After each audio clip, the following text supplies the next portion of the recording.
Bueno, saludos amigos, soy Herbert W. Armstrong con las buenas nuevas del mundo de mañana. Ahora queremos llegar a esto hoy y realmente queremos responder esta pregunta. Hemos estado leyendo el Nuevo Testamento y nos hemos sorprendido al descubrir que no dice lo que suponíamos que decía. Lo que nos habían enseñado decía que el Evangelio de Jesucristo ha sido escondido del mundo, que el mundo ha adoptado un evangelio propio acerca de la persona de Cristo. Han exaltado a Cristo y lo han deificado. Han proclamado a Cristo a las naciones del mundo, pero su mensaje lo han rechazado. Y cuando mira las enseñanzas de Cristo es diametralmente opuesta a las enseñanzas que se cree en las iglesias de hoy. Hoy tienen una forma de piedad que lees en las profecías de la carta de Pablo a Timoteo. Gran parte de la forma tiene una gran cantidad de ceremonia, música hermosa, servicios muy dignos, sí, y un sermón muy pulido por un hombre que tiene títulos después de su nombre y es un orador suave y pulido. Pero él no les está predicando las cosas que Jesucristo predicó, sino que sus doctrinas son opuestas. Y no encontramos el mismo tipo de forma y ceremonia que nos trajo Jesucristo, o el ejemplo que él dio, o que tuvo la iglesia cuando realmente fue guiada por el Espíritu Santo de Dios.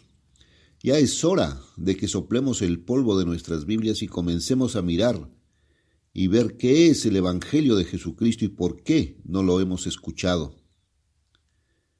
Ahora, al pasar por esto, habíamos llegado al 10º capítulo de Juan y Jesús había estado proclamando que Él era el pastor de las ovejas. Él es el príncipe de los pastores. Ahora, los ministros de Jesucristo, los verdaderos ministros, son pastores bajo Él. Él es el sumo sacerdote y ellos son los sacerdotes o los ministros, o los predicadores. Y Dios puso a otros en la iglesia, primero apóstoles y luego profetas y evangelistas y pastores y maestros. Primera de Corintios 12:28, parafraseado. Y así sucesivamente. Y encontramos el patrón, tal como lo llevó a cabo el apóstol Pablo a través del libro de los Hechos. Y también a través de las cartas de Pablo, especialmente sus cartas a Timoteo y Filemón, y los jóvenes ministros que envió como evangelistas, levantando iglesias. Pero Jesús era el príncipe de los pastores y llamó ovejas al pueblo, y nosotros somos como ovejas. Me pregunto, si se da cuenta de los parecidos a las ovejas que somos los seres humanos. Queremos seguir a los demás, queremos ser como los demás, nos preocupa más lo que la gente piensa de nosotros que lo que Dios piensa. Y por eso era tan necesario que Dios inspirara al apóstol Pablo a decirnos cómo lo hizo en el capítulo 12 de Romanos. No os conforméis a este mundo, sino transformaos por medio de la renovación de vuestro entendimiento, para que comprobéis cuál sea la buena voluntad de Dios, agradable y perfecta. Romanos 12:2. El Espíritu Santo es la renovación de nuestra mente y el espíritu de una mente sana. Ahora bien, este mundo cree en la conformidad. Quieren conformarse. Lo principal es ser como las demás personas. Y si otras personas adoptan, por ejemplo, un tipo de ceremonia o servicio eclesiástico o algo así, entonces debemos hacer como los demás. Esa parece ser la naturaleza humana. Esa es la naturaleza de la mente natural carnal. Dios dice que no seamos conformados, que no seamos como ovejas en ese sentido. Sin embargo, debemos ser como ovejas en el sentido de que debemos seguir a Cristo. Y así encontramos que Pablo dijo, sed imitadores de mí, así como yo lo soy de Cristo. Primera de Corintios 11:1. Y el verdadero significado de la palabra griega seguidores es una buena traducción, pero no es necesariamente la mejor. En realidad significa cópiame. Y nuevamente se nos dice que sigamos a Cristo y que sigamos a Dios y el verdadero significado es copiar, imitar. Y así de nuevo, Dios es el gran pastor en general, pero Cristo se describe a sí mismo aquí como el príncipe de los pastores de las ovejas. Y dijo en el versículo 11 del capítulo 10 de Juan, yo soy el buen pastor da su vida por las ovejas. Pero el que es asalariado y no el pastor de quien no son las ovejas, se viene el lobo y deja las ovejas y huye, y el lobo las arrebata y dispersa las ovejas. Juan 10, 11, 12. Y luego otra vez, él había dicho aquí, el ladrón no viene sino para hurtar y matar y destruir. Pero Jesús dijo, yo he venido para que tengan vida y para que la tengan en abundancia. Juan 10, 10, parafraseado.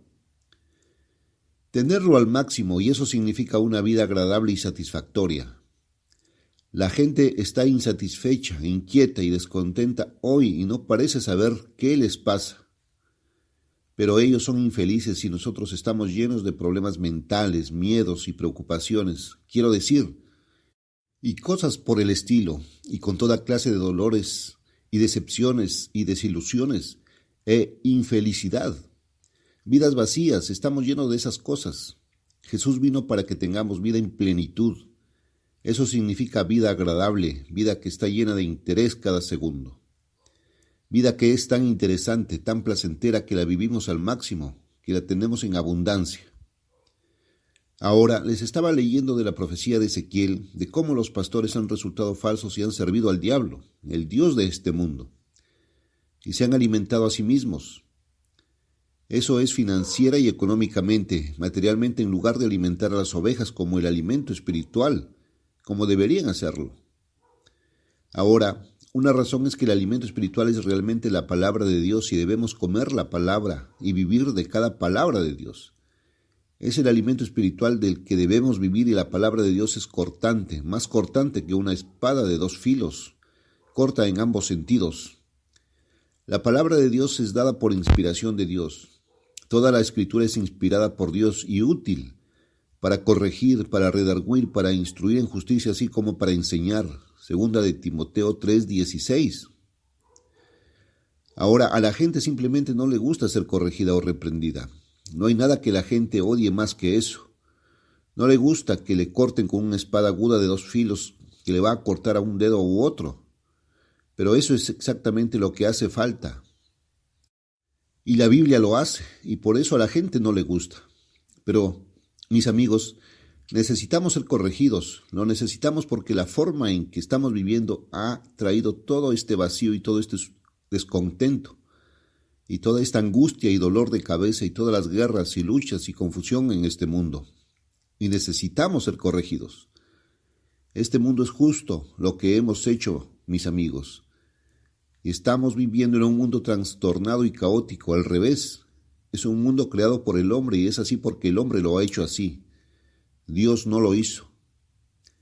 Ahora bien, lo que agrada a Dios es nuestra felicidad. Jesús es Dios y Él dijo. Él no habló nada de Él mismo. El Padre que le envió le dio el mandamiento de lo que debía decir y de lo que debía hablar. Juan 12:49. ¿Y qué dijo? Pues Él dice, el ladrón viene a matar y a destruir, pero yo he venido. Y Él no habló nada excepto lo que el Padre le dijo. Esa es la voluntad del Padre entonces. Jesús dijo que ha venido para que tengan vida y para que la tengan en abundancia. Juan 10:10. Esa es la voluntad de Dios, que tengamos salud y que prosperemos y que estemos felices y contentos y estemos tan llenos de felicidad que rebose y rebose. Que tengamos gozo. Jesús dijo, mi gozo os doy. Juan 15:11. ¿Cuándo podemos aprender que Dios es amor? Que Dios nos ama y que nos hemos estado destruyendo a nosotros mismos por nuestra necedad, por nuestra obstinada rebelión contra Él y por nuestro concepto humano de alguna manera equivocado de que Dios es una fuerza maligna que está llena de vanidad como nosotros los humanos. ¿Por qué esa vanidad está en nuestras mentes carnales? No está en la mente de Dios, no hay vanidad en la mente de Dios en absoluto. Pero nuestras mentes están llenas de vanidad. Y entonces, mis amigos, ¿alguna vez leyeron acerca de Dios y lo que Él es en su Biblia? Pues Dios es el Dios que dice que su misericordia es mayor para con nosotros que la altura de los cielos sobre la tierra. Un Dios que está tan lleno de misericordia y compasión. Pero escuchemos, Dios no escuchará a los pecadores. Dios no tendrá nada que ver con un pecador. ¿Sabes por qué?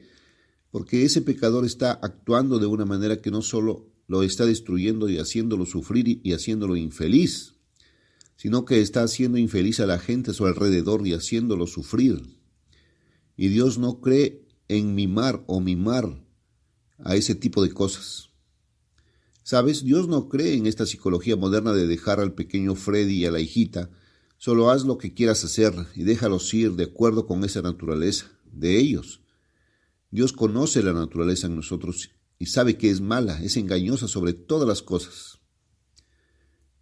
Dios dice que un padre amoroso va a castigar a cada hijo que ama. El castigo es impedir que hagamos las cosas que nos hieren y nos destruyen y viene de amor. Por eso la palabra de Dios nos corrige porque estamos haciendo mal y la palabra de Dios corrige para apartarnos del camino que nos está haciendo infelices.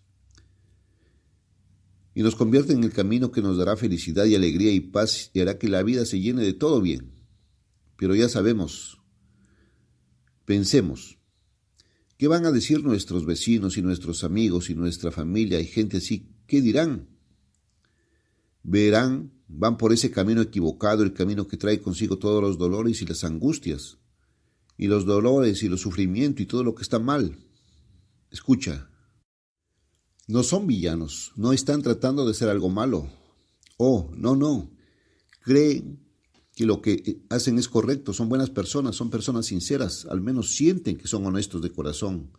Por supuesto, nuestros corazones nos juegan malas pasadas a veces, pero son los que llamamos gente buena y honesta.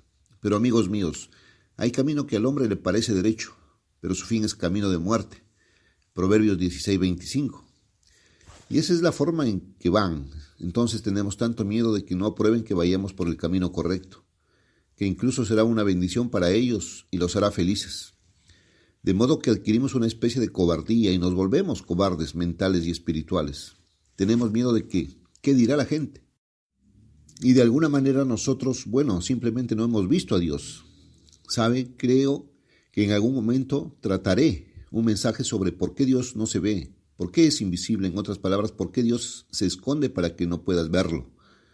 No puedes ver a Dios, Él no te deja verlo con tu ojo físico. Él te permitirá verlo de otra manera, pero no con tus ojos. ¿Por qué Dios se esconde? Voy a tratar un mensaje sobre eso en algún momento. Hay una razón. ¿Sabes cuál es esa razón? Dios tuvo una maravillosa y Dios tiene una razón para que todo lo que hace y todo lo que hace es para nuestro bien. Si pudieras aprender eso. Y así, cuando Él abre nuestros ojos a la verdad, a veces no queremos volvernos hacia ella. No queremos volvernos hacia el camino que nos dará felices y hará felices a los que nos rodean, que hará que nuestra vida sea útil, que cumple el propósito por el cual nacimos y fuimos puestos aquí en esta tierra, porque tenemos mucho miedo de lo que dirán los demás. Ahora bien, ¿por qué tenemos miedo?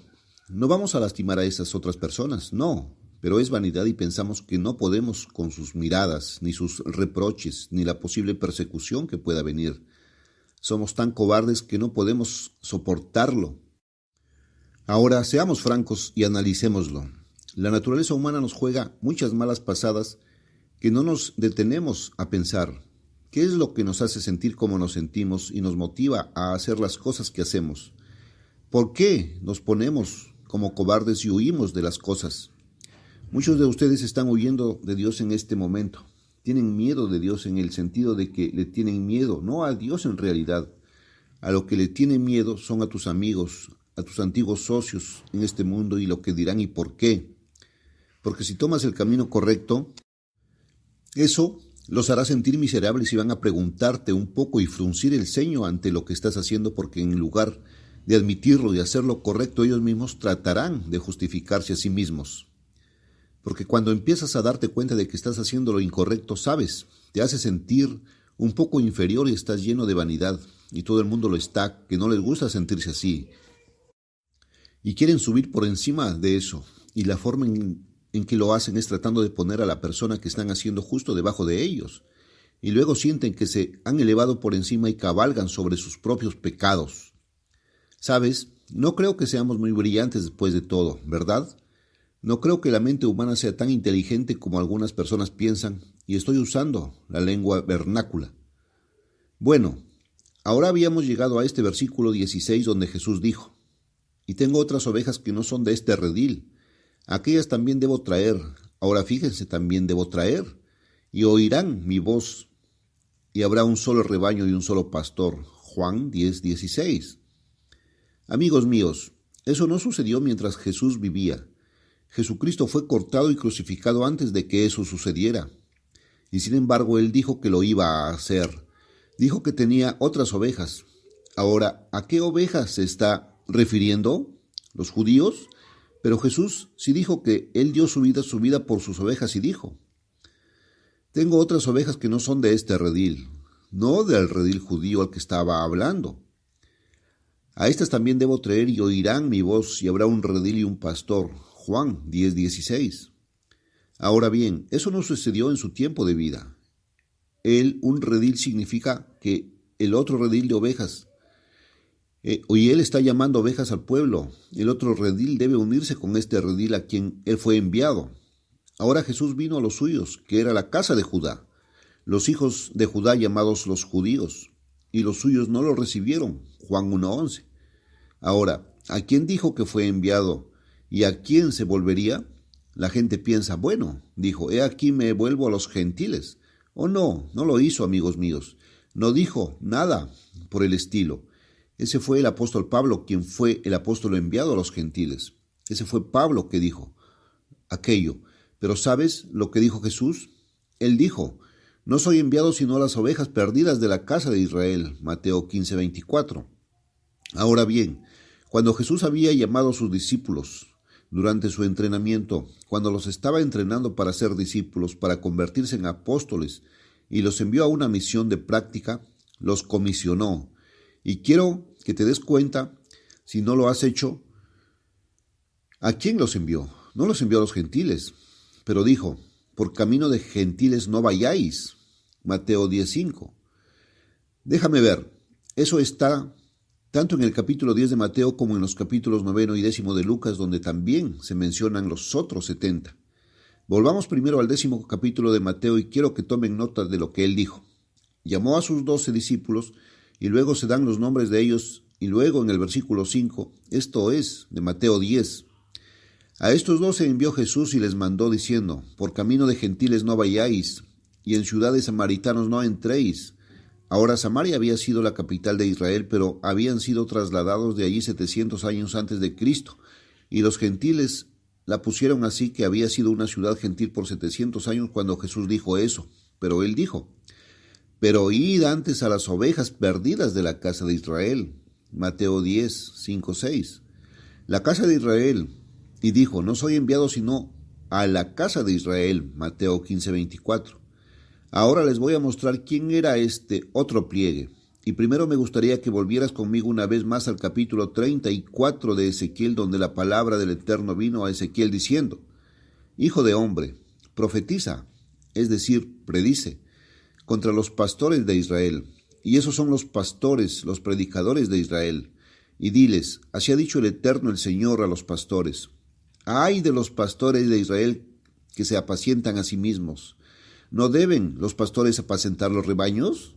Ustedes se alimentan a sí mismos, coméis la grosura y os vestís con la lana, matáis a los que se alimentan. A los enfermos no habéis fortalecido, ni habéis sanado lo que estaba enfermo. Ezequiel 34, del 2 al 4. Hemos estado investigando eso. Jesús no solo sanó a los enfermos, sino que dio ejemplo a sus ministros, y que Pedro y Pablo y todos los apóstoles sanaron a los enfermos aún más que Jesús. Y que en el Nuevo Testamento la convicción es: si estás enfermo, llama a los ancianos de la iglesia y que oren por ti, ungiéndote con aceite. Y la oración de fe salvará al enfermo. Santiago 5, 14, 15. Esa es una promesa y Dios está obligado. Dios está obligado por un pagaré escrito allí en su palabra. Él no puede romper esa promesa. La oración de fe salvará a los enfermos y el Señor los levantará. Él tiene que hacerlo. Él dijo que lo haría. Él está obligado. Solo puede decir: bueno, Señor, lo prometiste, no puedes romper esa promesa. Y Él no puede hacerlo. Si puedes creer eso. Por supuesto, otras escrituras muestran que la única condición es su obediencia y su fe. Tienes que creer con fe, creyente, que es probada por tu obediencia. Cualquier cosa que pidamos, la recibimos de Él, porque guardamos sus mandamientos y hacemos las cosas que son agradables delante de Él. Primera de Juan 3:2. Y las cosas que son agradables a su vista son las cosas que te hacen feliz y que te dan una sensación de bienestar, alegría y todo lo bueno. Ahora, como te dije, escribe para nuestro folleto sobre curación, y no tomaré más tiempo en eso. Si quiere la explicación bíblica acerca de que si Dios sana a los enfermos hoy y si debe ir al médico y tomar drogas y ser cortado con cuchillos y cosas por el estilo. Ahora, puede ser un momento en que sea necesaria una operación, pero en general, bueno, lee el folleto, curación, te dará la enseñanza bíblica sobre eso, bastante bien. Ahora fíjate que él dice aquí, ni buscasteis lo que se había perdido, las ovejas perdidas de la casa de Israel, sino que con fuerza y con crueldad las habéis dominado. Sí, ellas habían estado gobernando justo encima de ellos, pero no sabían quiénes eran porque estaban perdidos, doblemente perdidos, perdidos en identidad y perdidos también en cuanto a la obediencia a Dios y la salvación también. Pastor y se convirtieron en comida para todas las bestias del campo. Ezequiel 34, del 4 al 5. Ahora bien, encendamos un poco más abajo y veamos. Jesús no fue a otro redil que dijo que tenía. Él dijo, a ellos también debo traer y oirán mi voz, y habrá un solo rebaño y un solo pastor. Juan 10:16.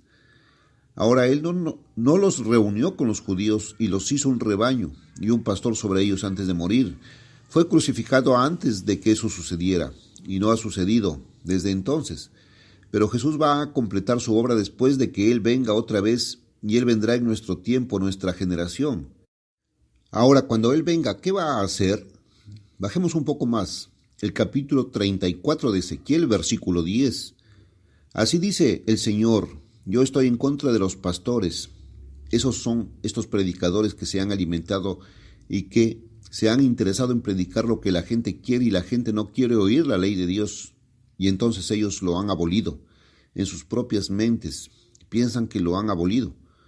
Y demandaré mi rebaño de su mano y haré que dejen de apacentar el rebaño. Ezequiel 34:10. Ahora, ¿qué va a hacer él? Tampoco lo ha hecho todavía, pero él lo va a hacer. Eso va a suceder en su segunda venida. Y aquellos que son los predicadores en los púlpitos de la mayoría de las iglesias en la tierra hoy, quiero decirles, mis amigos, que van a ser despojados y van a ser arrojados a las tinieblas de afuera. Cuando los ciegos guían a los ciegos, todos van juntos al foso. Mateo 15:14. Mejor presta atención a estas palabras. El que tiene oído, déjame decirte, que oiga. Apocalipsis 2:7. Ahora, versículo 11. Porque así dijo el Eterno el Señor, he aquí, yo. Ezequiel 34:11. No estos predicadores, no estos pastores que se han apacentado a sí mismos y no a las ovejas, que les han gobernado con fuerza y crueldad, que no buscaron donde estaba la casa de Israel perdida, que no los sanaron cuando estaban enfermos. Él dice, el Señor eterno es Jesucristo, quien se hizo carne y habitó entre nosotros, y dice, no lo ha hecho todavía, lo va a hacer en su segunda venida. Déjame que te lo lea. Sacaré mis ovejas y las libraré de todos los lugares donde fueron esparcidos en el día nublado y oscuro. Ezequiel 34, 11, 12. Ahora, el versículo 14, él dice, en buenos pastos los apacentaré y sobre los altos montes de Israel estará su majada. Y el alto monte de Israel es Palestina. Yo, versículo 15, apacentaré mis ovejas y las haré criar, dice el Señor eterno, Ezequiel 34, 14, 15. Yo, no los pastores que han rehusado predicar la verdad y se han alimentado a sí mismos, sino Jesucristo mismo. Buscaré lo que se había perdido. Aquí están las ovejas perdidas, mis amigos. Él dice que buscará lo que se había perdido, y traeré de vuelta lo que se había descarriado, y vendaré lo que estaba quebrantado, y fortaleceré el que estaba enfermo.